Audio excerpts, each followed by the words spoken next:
اعوذ باللہ من الشیطان الرجیم بسم اللہ الرحمن الرحیم۔ غصہ ختم کرنے والا وظیفہ۔ رسول اللہ صلی اللہ علیہ وسلم کے پاس دو آدمی جھگڑنے لگے۔ سخت طیش میں ایک دوسرے کو گالیاں بک رہا تھا اور غصے سے اس کا چہرہ سرخ ہو گیا تھا۔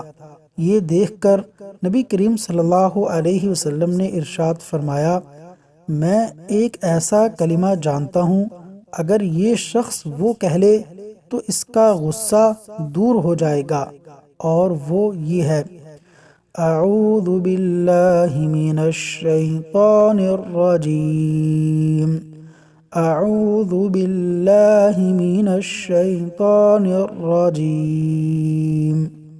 ترجمہ: میں شیطان مردود سے اللہ کی پناہ میں آتا ہوں۔ صحیح بخاری، حدیث نمبر 6115۔